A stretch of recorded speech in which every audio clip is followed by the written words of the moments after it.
What's going on, guys? Welcome back to my channel and another episode of Weekend Watch, where I break down the top 5 movies at the weekend box office, and I also let you know what is coming to streaming services.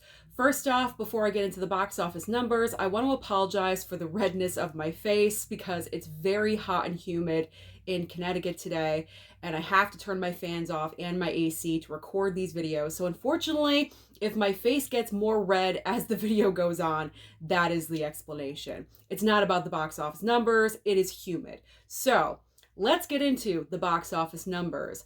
The official results for Mission Impossible Dead Reckoning are in. How did this movie do? And do I consider it to be a failure? So in its opening weekend, just domestically, in 5 days, mind you, Mission Impossible only brought in $80 million. However, worldwide, we are at $235 million. So do I consider this movie to be a failure? No, I do not. And I will explain my reasons why, because I'm going to compare this movie to Indiana Jones, because I can already hear a lot of comments down below. Why do I consider Indiana Jones to be a failure, but not Mission Impossible? So let's get into the whole Indiana Jones failure. I consider this movie to not do so well, to be a failure, mainly because I believe the wrong release date was chosen. If you guys remember, Indiana Jones came out right at the end of June, where in the month of June, there was a lot of competition. You had Transformers, you had Across the Spider-Verse, The Flash, Elemental. I believe that's the main reason why all of these movies didn't really do that well. They did some box office business, but not what we were expecting, because a lot of huge blockbusters just dumped right in the beginning of the summer in June. And Indiana Jones was right at the tail end of that. I feel like if Indiana Jones opened in August, maybe the end of August, going into September, it might have done a little bit better. Also, coupling that with this is an older franchise, about 40 years old now, and the younger generation, I talked about this previously, is not familiar with this character. They're not fans of these movies. They don't have the history or the nostalgia with these films. So that's the reason why Indiana Jones, I consider to be a failure. I hate using the word failure. I don't like using the word failure, but it is what it is. It is reality. Now, it is good to note that Indiana Jones did just cross over $300 million worldwide, so that is a milestone that it did cross. However, the numbers are dwindling at the box office, and with more competition coming out for the rest of the summer, I don't see these numbers growing any further. So I feel like Indiana Jones is going to end the summer run with maybe 350 if it's lucky, and that's it. So this movie really isn't making a profit at all whatsoever. It's barely breaking even, and that's not what studios want to see. So because of that, that is why Indiana Jones is a quote-unquote failure.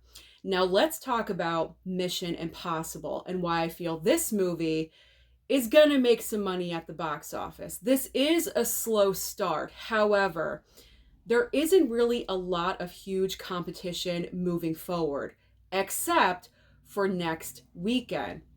As we all know, we have Oppenheimer versus Barbie next Friday. But after those movies come out, there really isn't any huge big blockbusters remaining for the rest of the summer, especially in August.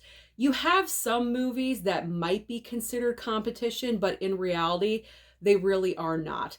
You have The Meg 2, you have Blue Beetle, which is a DC film. You would consider that to be competition, but considering what's been going on with DC movies, I'm not even really throwing that in as competition. You also have The Strays, a comedy with Will Ferrell and also Jamie Foxx. That was supposed to come out in June, and it got bumped to August. So after you have Oppenheimer and Barbie, there really isn't anything standing in Mission Impossible's way from making money, having longevity. And that is what the Mission Impossible franchise is known for. Because recalling Mission Impossible Fallout's box office success, this movie opened up with just a $67 million opening weekend and a 3-day opening weekend. But at the end of its run, it brought in the highest of the franchise, over $800 million.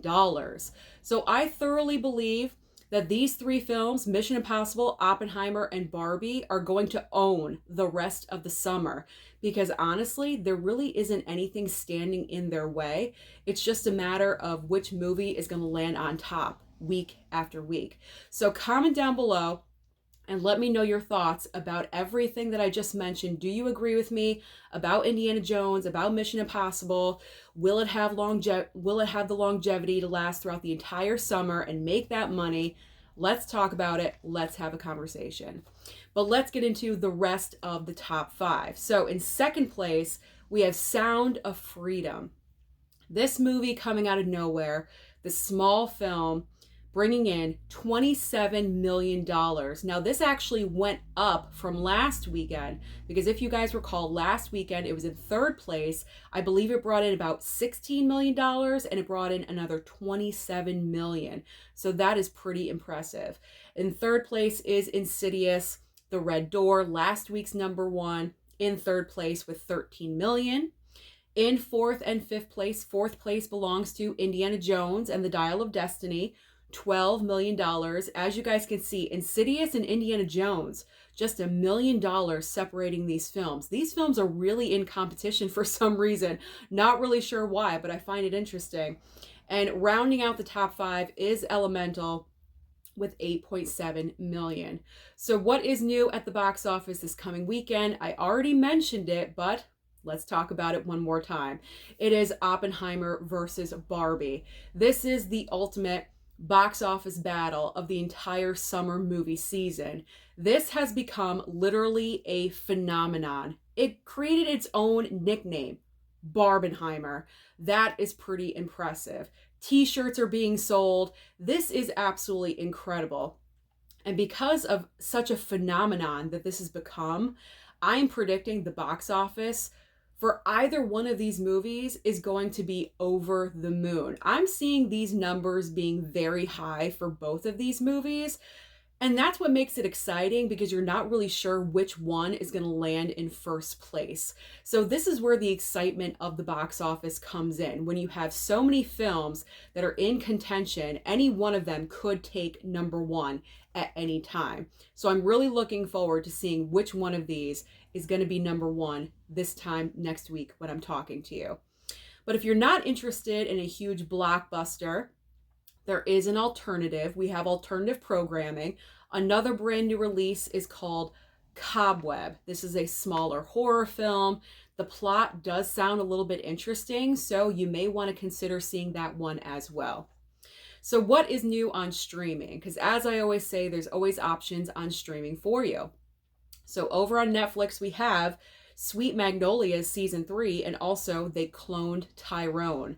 Max is debuting Glitch, The Rise and Fall of HQ Trivia. I honestly couldn't tell you what this is or what it's about, but that's what's new over there on Max.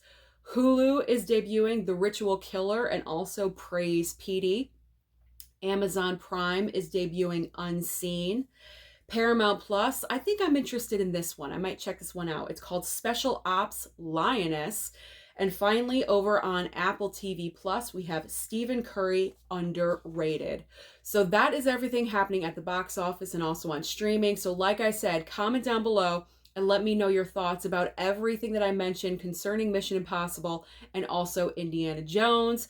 Where do you think Mission Impossible Dead Reckoning is going to end its run? 800 million? 900 million? Will it reach the billion? Comment. Let's have a conversation. Don't forget to like and subscribe before you leave, and I'll see you next time.